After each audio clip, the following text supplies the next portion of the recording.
पहले बता दें आज की अहम खबर। यूपी का बाहुबली विधायक मुख्तार अंसारी चौतरफा घिरता जा रहा है। एक तरफ प्रयागराज में मुख्तार अंसारी के 2 गुर्गों को एसटीएफ की टीम ने ढेर कर दिया, तो वहीं आज एक बार फिर से सुप्रीम कोर्ट में मुख्तार अंसारी पर सुनवाई हुई। इधर पंजाब विधानसभा के बजट सत्र के तीसरे दिन सदन में शिरोमणि अकाली दल ने मुख्तार अंसारी को पंजाब की रोपड़ जेल से उत्तर प्रदेश की जेल में ट्रांसफर नहीं करने का मुद्दा जोरदार तरीके से उठाया। सदन में पूर्व मंत्री और विधायक विक्रम मजीठिया ने पंजाब सरकार पर इसको लेकर गंभीर आरोप लगाए। उन्होंने कहा कैप्टन सरकार एक बाहुबली और गैंगस्टर पर सरकारी पैसा खर्च कर रही है। 3 तस्वीरें। सुप्रीम कोर्ट में अहम सुनवाई, फैसला सुरक्षित रख लिया गया। इधर आज सुप्रीम कोर्ट में एक बार फिर माफिया डॉन मुख्तार अंसारी के पंजाब से यूपी ट्रांसफर को लेकर सुनवाई हुई। आज पंजाब सरकार के वकील ने अदालत से कहा उन्हें मुख्तार से कोई लेना देना नहीं है। मुख्तार से कोई लेना देना नहीं है। पंजाब सरकार के वकील की तरफ से कहा गया वो दूसरे अपराधी की तरह है। मुख्तार पर पंजाब में उगाही का केस दर्ज है। जांच के बीच केस को ट्रांसफर नहीं किया जा सकता। चार्जशीट दाखिल होने के बाद मुकदमा शुरू होगा और इसमें समय लगेगा। मुख्तार अंसारी के खिलाफ पंजाब में 2019 में दरअसल केस दर्ज हुआ, जबकि उत्तर प्रदेश के केस 15 सालों से लंबित हैं और इसलिए मुख्तार को यूपी 9 भेजा जाए। सुप्रीम कोर्ट ने अपना फैसला सुरक्षित रख लिया।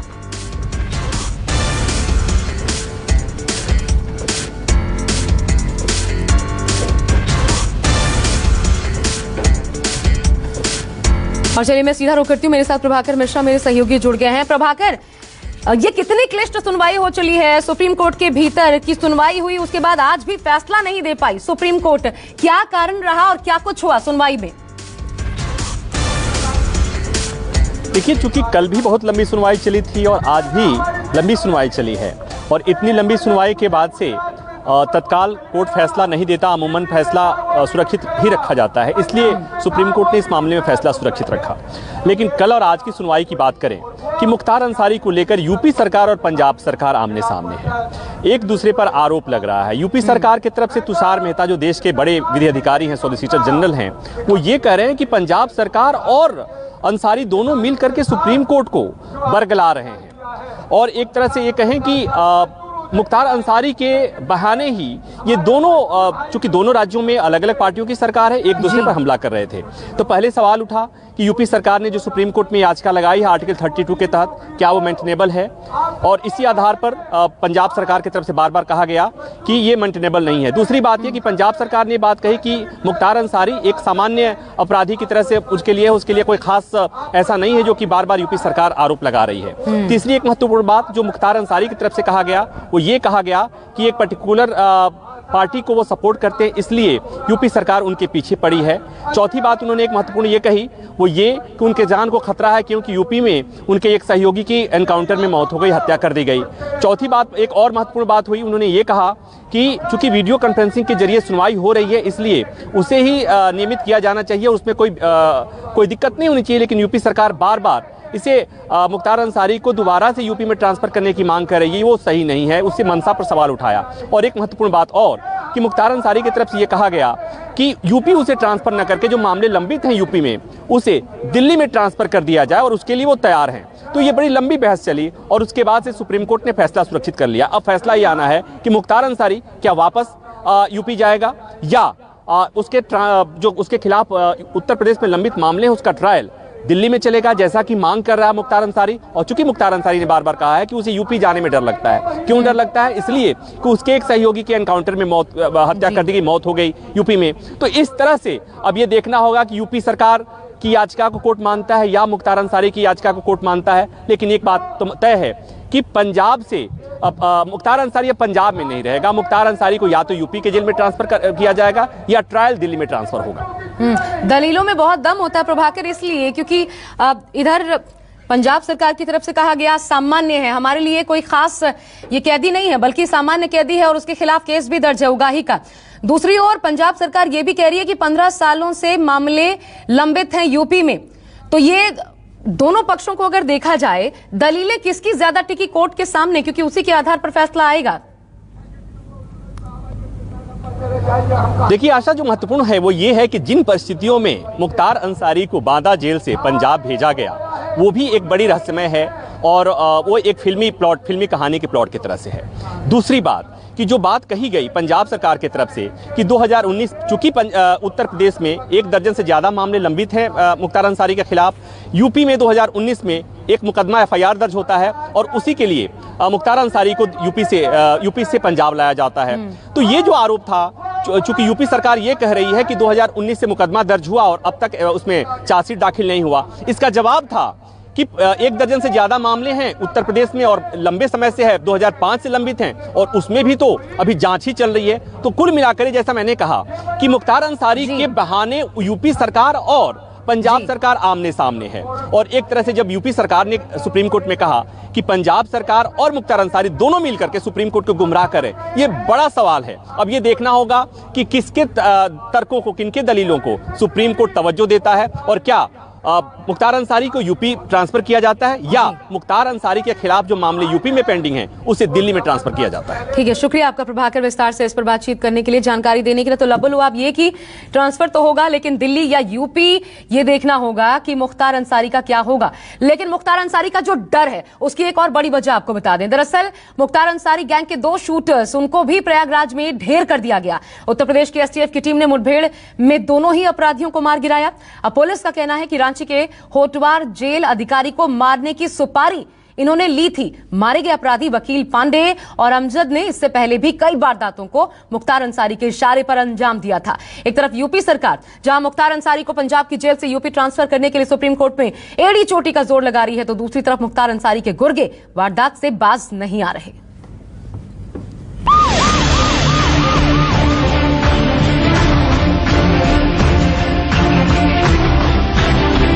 सुप्रीम कोर्ट में सुनवाई, प्रयागराज में गैंग की लड़ाई, मारा गया मुख्तार अंसारी का 2 आदमी। उत्तर प्रदेश के प्रयागराज में स्पेशल टास्क फोर्स को बहुत बड़ी कामयाबी मिली है। बहरैल इलाके के कछार में हुई मुठभेड़ में 2 अपराधियों को पुलिस ने ढेर कर दिया है। मारे गए अपराधियों के नाम वकील पांडे उर्फ राजू पांडे और अमजद उर्फ पिंटू है। दोनों उत्तर प्रदेश के कुख्यात अपराधी मुन्ना बजरंगी और मुख्तार अंसारी गैंग के शूटर थे। बताया जा रहा है कि वकील पांडे और अमजद दिलीप मिश्रा के लिए काम कर रहे थे। पुलिस के अनुसार वकील पांडे पर 50,000 रुपए का इनाम भी था। कहा जा रहा है कि वकील पांडे और अमजद ने रांची के होटवार जेल के अधिकारी की हत्या की सुपारी ली थी। साथ ही इन दोनों का इलाहाबाद में भी किसी बड़े आदमी का मर्डर करने का प्लान भी था। लेकिन इससे पहले ही मुख्तार अंसारी के दोनों शातिर शूटर STF के हत्थे चढ़ गए। सोमेश्वरनाथ मंदिर तिराहे पर चेकिंग लगाए हुए थे। सूचना थी कि ये बदमाश आने वाले हैं, लेकिन ये कछार की तरफ भागे। पीछा किया गया तो वहाँ दोनों तरफ फायरिंग होने लगी। उधर से जवाबी फायरिंग हुई, पकड़ने का प्रयास किया गया, गोली लगी, दोनों घायल हो गए। फिर लेकर अस्पताल आए हम लोग यहाँ, लेकिन यहाँ मृत घोषित कर दिए गए। STF का कहना है कि वकील पांडे और उसका साथी अमजद दोनों भदोही के रहने वाले हैं। एनकाउंटर के बाद पुलिस को मौके से 30 और 9 mm की पिस्टल, जिंदा कारतूस और खोखा के साथ एक मोटरसाइकिल मिला है। पिछले साल ही भदोही के विधायक विजय मिश्रा ने वकील पांडे से अपनी जान को खतरा बताया था। मारे गए दोनों अपराधियों पर वाराणसी के डिप्टी जेलर अनिल कुमार त्यागी की दिन दहाड़े निर्मम हत्या का आरोप भी है। 2013 में मुन्ना बजरंगी और मुख्तार अंसारी के इशारे पर वकील पांडे और अमजद ने इस घटना को अंजाम दिया था। मुन्ना बजरंगी और मुख्तार अंसारी गैंग के शूटर थे ये, लेकिन मुन्ना बजरंगी की मौत के बाद ये यहाँ इलाहाबाद में दिलीप मिश्रा के टच में आ गए थे और दिलीप मिश्रा के लिए काम करते। एक तरफ मुख्तार अंसारी को यूपी ट्रांसफर करने के मामले में यूपी सरकार और पंजाब सरकार आमने सामने है, वहीं दूसरी तरफ मुख्तार अंसारी के गुर्गे यूपी में अपनी हरकतों से बाज नहीं आ रहे हैं। आज भी सुप्रीम कोर्ट में इस बात पर सुनवाई होनी है कि क्या मुख्तार अंसारी को यूपी ट्रांसफर किया जाएगा या नहीं, लेकिन इसके बीच मुख्तार अंसारी का गैंग पूरी तरह से एक्टिव नजर आ रहा है। हम आपको बता दें कि यूपी के बाहुबली विधायक मुख्तार अंसारी पर 2019 में पंजाब में एक FIR दर्ज की गई, जिसके बाद पंजाब पुलिस बांदा जेल में पहुंची और जेल अफसरों ने मुख्तार अंसारी को पंजाब पुलिस को सौंप दिया। हालांकि इसके बाद उत्तर प्रदेश सरकार ने जेल अफसर को निलंबित कर दिया। तभी से मुख्तार अंसारी पंजाब की जेल में है। आरोप ये भी है कि मुख्तार अंसारी पंजाब की जेल से अपना अवैध कारोबार चला रहा है। प्रयागराज से पंकज चौधरी के साथ ब्यूरो रिपोर्ट न्यूज़ 24। यूपी में पुलिस कंट्रोल रूम पर सुबह 10 बजे पुलिस को एक व्यक्ति ने ताजमहल के अंदर बम रखे होने की सूचना दी। इसकी जानकारी से हड़कंप मच गया। पुलिस के बड़े अधिकारी फोर्स के साथ ताजमहल पहुंच गए। बीडीएस की 2 टीमों को बुलाया गया। सीआईएसएफ कमांडेंट को भी जानकारी दी गई। ताजमहल के अंदर मौजूद पर्यटकों को बाहर निकाला गया और इस दौरान चेकिंग भी की गई। तकरीबन 1 घंटे तक ताजमहल के चप्पे चप्पे पर तलाशी की गई। हालांकि कहीं से भी कोई भी विस्फोटक नहीं मिला और इसके बाद हर किसी ने राहत की सांस ली।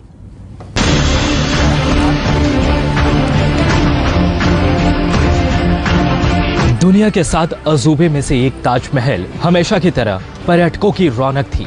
गुरुवार की सुबह भी बड़ी संख्या में पर्यटक ताजमहल का दीदार करने पहुंचे थे, लेकिन बम की सूचना पर हर तरफ अफरा तफरी मच गई। आनन फानन में ताजमहल को खाली करा दिया गया। पर्यटकों को तुरंत ताजमहल से बाहर निकाल दिया गया। सुरक्षा कर्मियों ने एहतियातन ताजमहल के दोनों दरवाजे बंद कर दिए। पुलिस को किसी ने फोन पर विस्फोटक रखने की सूचना दी थी। बम की सूचना मिलते ही ताजमहल परिसर में सीआईएसएफ की भारी संख्या में तैनाती की गई। पूरे ताजमहल में सर्च ऑपरेशन चलाया गया। ताजमहल के चप्पे चप्पे को खंगाला गया, लेकिन कहीं से कोई विस्फोटक बरामद नहीं हुआ। विश्व प्रसिद्ध ताजमहल है, उसमें बॉम्ब ब्लास्ट होगा और इस सूचना पे तत्काल जो हमारा स्टैंडर्ड ऑपरेटिंग प्रोसीजर है, बीडीएस स्क्वाड और अन्य जो हमारी टीमें हैं बम निरोधक दस्ते की, वह उस परिसर का सघनता से उनके द्वारा तलाशी अभियान चलाया गया। अभी तक कोई इस प्रकार की वस्तु की मिलने की कोई जानकारी हमारी फील्ड की यूनिटों ने नहीं दिया है। दरअसल पुलिस को किसी ने बम रखने की गलत खबर दी थी। आगरा के लोहा मंडी थाने में यूपी पुलिस को किसी ने बम की सूचना दी थी। बम रखने की खबर देने वाले को पुलिस ने गिरफ्तार कर लिया है। फिलहाल पुलिस पूछताछ कर रही है। एक व्यक्ति ने फोन किया था, वो बता रहा था कि तोता की ताल राजा लोहा मंडी क्षेत्र से बोल रहा है और सैनिक भर्ती में गड़बड़ियाँ हो रही हैं। उसकी भर्ती उसमें नहीं हुई है। ताजमहल पे बम रखा गया है जो कुछ देर में ही फूट जाएगा। इस संबंध में सूचना प्राप्त होते ही तत्काल सीओ सदर के नेतृत्व में ताजमहल के आसपास छानबीन की जा रही है। सीआईएसएफ को अलर्ट कर दिया गया है। शुरुआती पूछताछ में पता चला है कि नौकरी नहीं मिलने की वजह से युवक परेशान था, जिसने पुलिस को फोन करके बम रखने की झूठी खबर दी थी। फोन करने वाले युवक के फोन को ट्रेस किया गया, जिसके बाद युवक की गिरफ्तारी हुई। गिरफ्तार युवक फिरोजाबाद का रहने वाला है। अगर देखें तो ताजमहल न सिर्फ भारत बल्कि दुनिया की धरोहरों में से एक है। सुरक्षा की नजर से ताजमहल को अति संवेदनशील माना जाता है, जिसकी वजह से ताजमहल में कड़ी सुरक्षा व्यवस्था हमेशा ही रहती है। ताजमहल की सुरक्षा में 300 के करीब सीआरपीएफ के जवान तैनात रहते हैं। वहीं 200 के करीब उत्तर प्रदेश पुलिस के जवानों का ताजमहल पर पहरा रहता है। साथ ही ताजमहल के अपने सुरक्षा कर्मी भी पैनी नजर रखते हैं। ताजमहल की सुरक्षा पर सालाना करीब 38 करोड़ रुपए खर्च होते हैं। जाहिर है इतने कड़े सुरक्षा के बीच बम की खबर से अफरा तफरी मचना तय था। हालांकि प्रशासन ने जिस तरह की तेजी दिखाई वो वाकई काबिले तारीफ है। झूठी खबर के बाद भी ताजमहल के हर हिस्से की कड़ी जांच की गई। फिलहाल ताज को एक बार फिर पर्यटकों के लिए खोल दिया गया है। Bureau report news 24। में आज पंजाब में शिरोमणि अकाली दल के विधायक बैलगाड़ी से विधानसभा पहुंचे। इस दौरान शिरोमणि अकाली दल के नेताओं ने मांग की कि पेट्रोल और डीजल की कीमतों को कंट्रोल करने के लिए पंजाब सरकार अपने वैट में कटौती करे। शिरोमणि अकाली दल द्वारा डीजल और पेट्रोल की कीमतों को लेके विरोध प्रदर्शन किया जा रहा है। विधानसभा की ओर कूच किया जा रहा है। फिलहाल आप बैलगाड़ियों पर सवार होकर जो शिरोमणि अकाली दल के विधायक हैं वो जा भी रहे हैं और इस समय अकाली नेता शरणजीत सिंह ढिल्लों हमारे साथ हैं। ढिल्लों साहब ये बताएं कि आज बैलगाड़ियों पे क्यों सवार हो गया? ਕਾਂਗਰਸ ਸਰਕਾਰ ਲੋਕਾਂ ਨੂੰ ਬੇਵਕੂਫ ਬਣਾ ਰਹੀ ਹੈ। ਇਹ ਕਹਿ ਰਹੀ ਹੈ ਕਿ ਡੀਜ਼ਲ ਤੇ ਪੈਟਰੋਲ ਦੇ ਉੱਤੇ ਟੈਕਸ ਸੈਂਟਰ ਦੀ ਸਰਕਾਰ ਨੇ ਲਾਇਆ ਸੀ, ਮੰਤਰੀਆਂ ਨੇ ਲਾਇਆ, ਪਰ ਅਸੀਂ ਪੁੱਛਣਾ ਚਾਹੁੰਦੇ ਹਾਂ ਜਿਹੜਾ ਤੁਸੀਂ ਸਭ ਤੋਂ ਵੱਧ ਲਾਇਆ ਇਹਦਾ ਵਾਪਸ ਲੈ ਲਓ। ਸਾਰੇ ਹਿੰਦੁਸਤਾਨ ਦੇ ਵਿੱਚੋਂ ਪੰਜਾਬ ਦੇ ਸੂਬੇ ਦੇ ਉੱਤੇ ਜੋ ਡੀਜ਼ਲ ਤੇ ਪੈਟਰੋਲ ਤੇ ਟੈਕਸ ਪੰਜਾਬ ਸਰਕਾਰ ਦਾ ਜੇ ਅੱਜ ਵਾਪਸ ਲੈਂਦੇ ਪੈਟਰੋਲ ਤੇ ਡੀਜ਼ਲ ਦੀਆਂ ਕੀਮਤਾਂ ਬਹੁਤ ਜ਼ਿਆਦਾ ਘੱਟ ਆ ਜਾਣਗੀਆਂ। ਆਮ ਤਾਂ ਵਧਾਈ ਜਾਂਦੇ ਨੇ टैक्स, दोष देंगे कहीं सेंटर सरकार को। फिलहाल स्टेट के बारे में कहा जा रहा है कि यदि वैट कम किया जाए तो पंजाब के लोगों को राहत मिल सकती है। और आप यहाँ पे देख भी सकते हैं कि जो पेट्रोल की छोटी छोटी बोतलें हैं वो यहाँ पे टांग दी गई हैं और आगे मनप्रीत बादल, कैप्टन अमरिंदर सिंह, अमित शाह और नरेंद्र मोदी की पिक्चर्स लगा दी गई हैं। और पिक्चर लगातार ही विधानसभा की ओर बढ़ने का प्रयास भी किया जा रहा है, जिससे आपको दिखाई भी दे रहा है कि लगातार ही कैप्टन अमरिंदर सिंह के खिलाफ नारेबाजी भी की जा रही है। और आप यहाँ पे भी देख सकते हैं कि जो बैलगाड़ियों का काफिला है लगातार ही विधानसभा की ओर बढ़ के एक इशारा किया जा रहा है कि लोग यदि इसी तरह महंगाई के कारण पिसते रहे तो आने वाले समय में ये बैलगाड़ियां ही अब लोगों का सहारा बन सकती है। कैमरामैन इंद्रजीत के साथ विशाल इंग्लिश न्यूज़ 24 चंडीगढ़। और अब बात बंगाल चुनाव की। बंगाल चुनाव को लेकर बीजेपी और टीएमसी में महामंथन जारी है। इस बीच दिल्ली में जहां बीजेपी नेताओं की बड़ी बैठक चल रही है, तो उधर कोलकाता में ममता बनर्जी ने टीएमसी नेताओं की बैठक बुलाई है। दोनों ही दलों की बैठक में अपने अपने उम्मीदवारों के नामों की चर्चा हो रही है। टीएमसी जहां कल अपने सभी 294 उम्मीदवारों के नाम का ऐलान कर सकती है, तो इधर बीजेपी 6 या फिर 7 मार्च को खबरें हैं कि अपने प्रत्याशियों के नामों का ऐलान कर सकती है। बीजेपी और टीएमसी दोनों दलों की तैयारी है, जिनके बीच कांटे की टक्कर मानी जा रही है बंगाल चुनाव से पहले। और ऐसे में महामंथन जारी है दोनों ही पार्टियों के बीच। दिल्ली में बीजेपी कोर कमेटी की बैठक चल रही है, उधर ममता बनर्जी भी बैठक कर रही हैं टीएमसी नेताओं के साथ। और माना यह जा रहा है कि कल 294 सीटों के लिए अपने उम्मीदवारों के नामों का ऐलान टीएमसी कर सकती है। इधर 6 या 7 मार्च को बीजेपी की तरफ से भी प्रत्याशियों के नामों की घोषणा हो सकती है। तो किसका होगा बंगाल, ये दंगल लगातार जारी है। इस बीच पश्चिम बंगाल में उम्मीदवारों के नाम तय करने के लिए आज बीजेपी में बैठकों का दौर जारी है। बीजेपी पहले 2 दौर के चुनाव के लिए प्रत्याशियों पर चर्चा कर रही है। आज बीजेपी 60 उम्मीदवारों के नाम तय कर सकती है। ऐसी अटकलें हैं कि 60 उम्मीदवारों के नाम फाइनल कर दिए जाएंगे।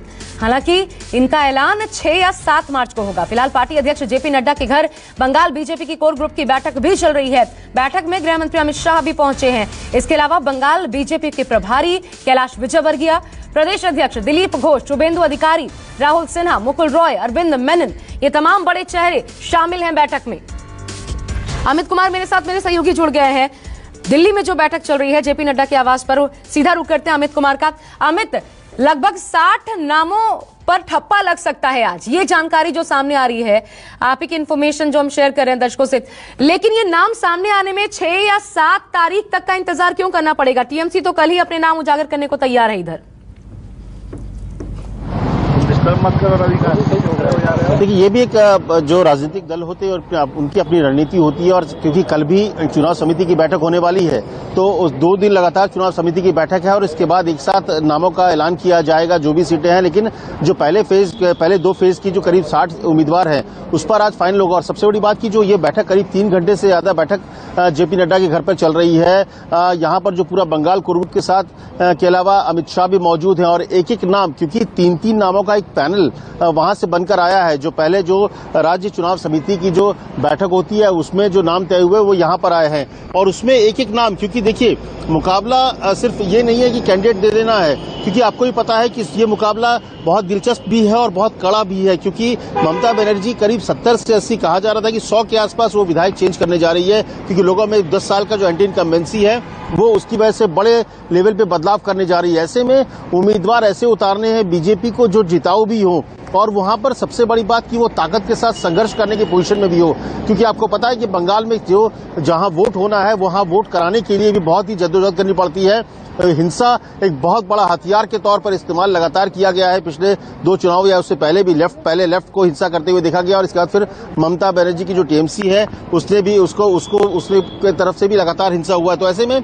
जो बड़ी दिक्कत यह है बीजेपी को कि ऐसे उम्मीदवार तय करने और टीएमसी से जो लोग आए हैं उसकी वजह से जो बीजेपी के भीतर नाराजगी है उन्हें भी एकोमोडेट करना है। तो इन तमाम चीजों को लेकर चर्चा हो रही है। 3 घंटे से ज्यादा की मैराथन बैठक जारी है। शाम को 7 बजे प्रधानमंत्री के नेतृत्व में बैठक होने वाली है। तो ऐसे में नंदीग्राम, क्योंकि सबसे ज्यादा दिलचस्प सबकी नजर इस बात को लेकर है कि नंदीग्राम में ममता के सामने क्या शुभेंदु अधिकारी ही होंगे या बीजेपी उन्हें जगह किसी और को उतारेगी। तो ये नजर बना के रखिएगा, रोकना पड़ रहा है आपको, वक्त की कमी है। एक छोटा सा ब्रेक यहाँ पे ले रहे हैं, लेकिन तुरंत लौटेंगे आगे कुछ और अहम खबरों के साथ। देखते रहिए न्यूज़ 24।